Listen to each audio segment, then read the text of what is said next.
Authors Pass.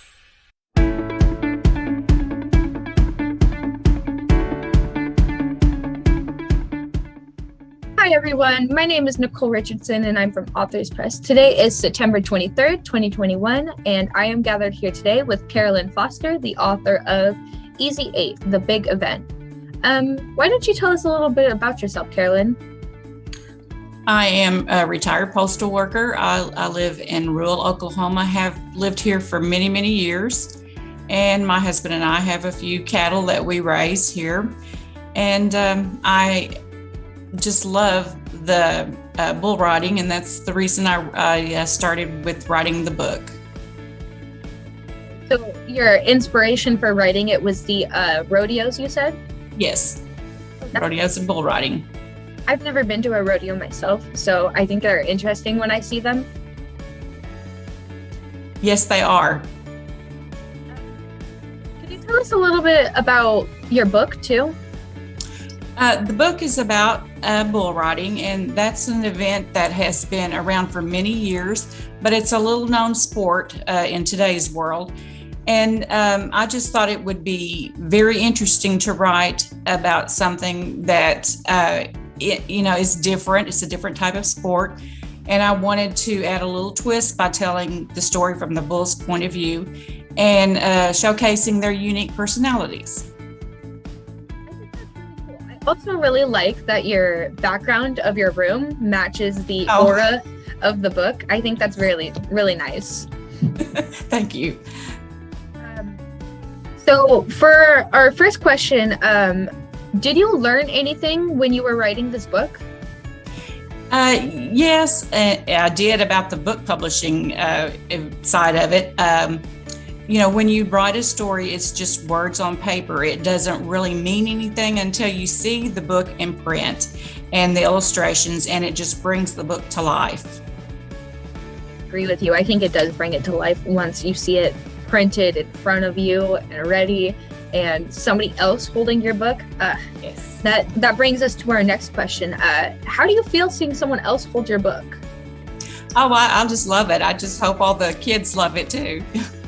I'm sure they will, because like you said earlier, it's unique and different and something that's not like a classic baseball story, because I can't even tell you how many kids' stories I've seen about baseball, but I've never seen one about bull riding, which is why I think kids will like your story so much.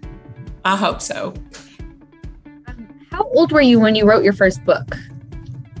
My first story, actually, I was probably in the 3rd or 4th grade after my teacher had read to the class the book of Little House on the Prairie.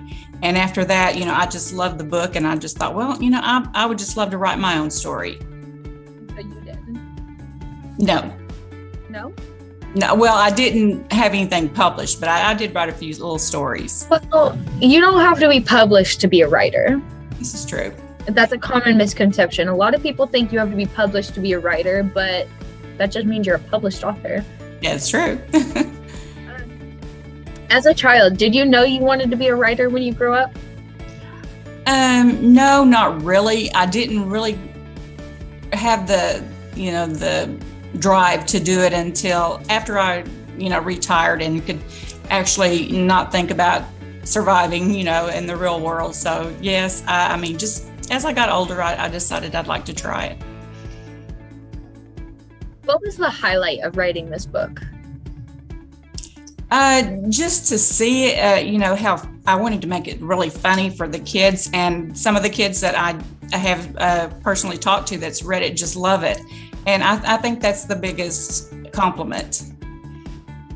Yeah. Sorry, I was just looking at one of the pages and I was just thinking, I really like how bright the colors are.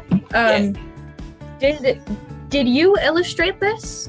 No, actually, the first publisher did this. Okay, I see. Yeah. I like it. I really liked the art that went along with it. It's very nice. Mm-hmm. Colorful and poppy, and it draws attention. Yes. What was your least favorite part of writing this book? I think the least favorite part of any publishing a book or writing a book is the waiting that you have to do to see if you think anybody's going to like it, because, you think of all the bad things that you could go wrong with it and everything, but just the waiting was the downside of it. Yeah, I can understand how nobody likes the waiting game. No. What does your family think of your writing? They're pretty much supportive of it. My husband didn't think I could actually, when he read the book, he said, "Did you actually write this?" But yeah, they like it. So from what it sounds like your husband was shocked with how good it was. Yes, that's it. Yes. Oh, well, hey, it's always better to make people think you're less and then bam, show up with more. I love doing that. Yes. I love doing that too. It's always nice to impress people with your skills. Right. What does the title mean? Is there anything specific about the title that your readers wouldn't know just by looking at it? Yes. In hindsight, I wished I would have left the Easy 8 off, because it's hard to, understand about the bull riding if you don't watch it all the time. But the reason I did that is because it's an 8-second ride. It's easy for the bulls to make the 8-second ride, but not so easy for the cowboy. Right. Okay. Which makes sense. That 8 seconds is really the make or break between win or lose. Yes, it is. And, you never realize how important 8 seconds is until you need 8 seconds. This is true. And it seems like an eternity, I'm sure, when you're on the back of that bull. This is a little bit of a personal story. I told you earlier that I've never seen bull riding in person, but I have been on a mechanical bull before. And I can tell you, I did not last 8 seconds. Not even close. I think the operator spun it around once and I flew off of it.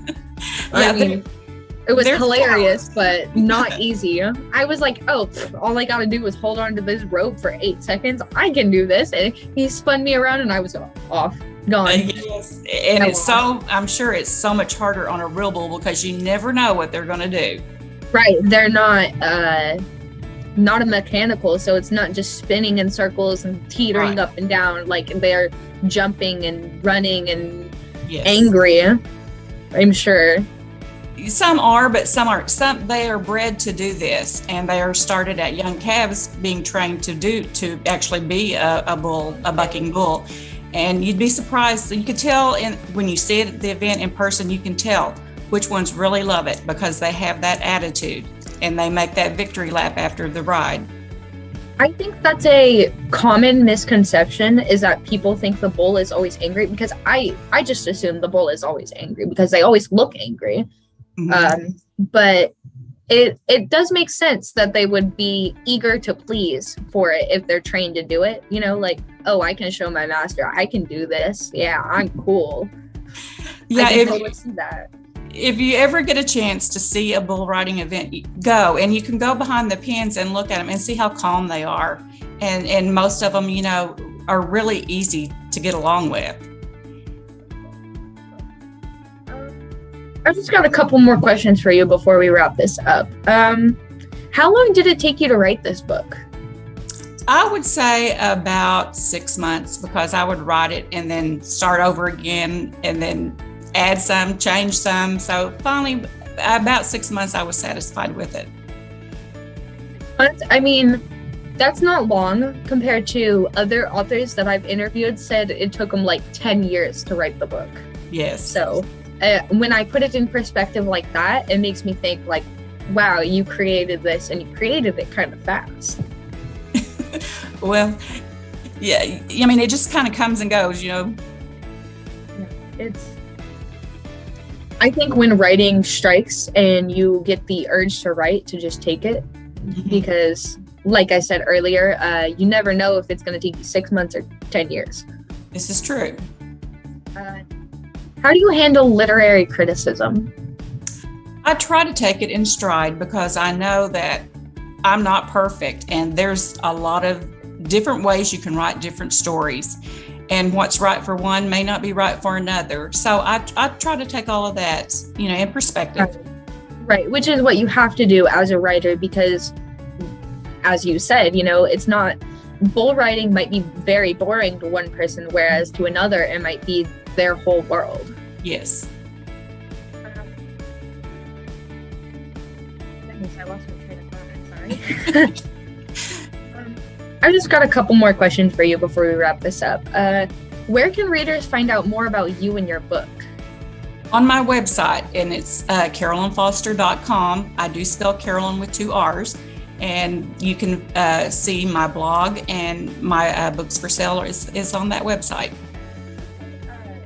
Is this the only book that you have, or do you have more than one?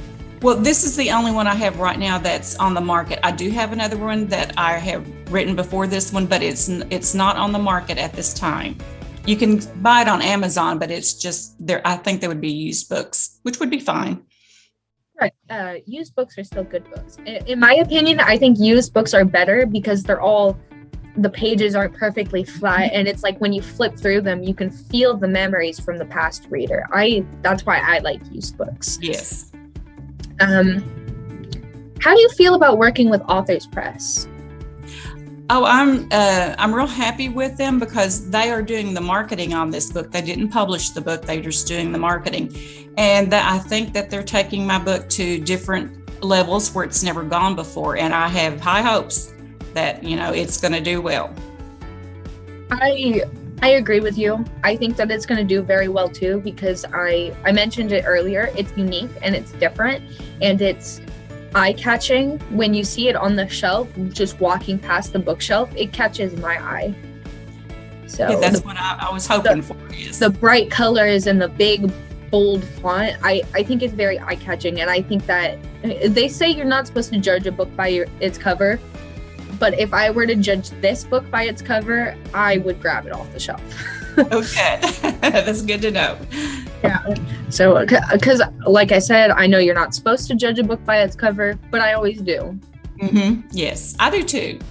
It's the first thing you see, so I think having an attractive front is important when you're writing a book. Yes, I agree. Yeah. That's all the questions I have for you today. Goodness, that went by so fast. Yes, I'm glad it worked out well. Thank you for meeting with me today, Claralyn. I really appreciate it, and it was an honor to talk to you about your book. Well, thank you. I appreciate your time too. If you have any questions or concerns, feel free to reach out to us via our email or our phone number. Yeah, but that's all I have. It was such a pleasure to talk to you. Well, thank you. I hope someday you'll have another book and we can do another interview someday soon. Oh, me too. Yeah, that would be really nice. Have a wonderful day and stay safe, Carolyn. You too, and thank you.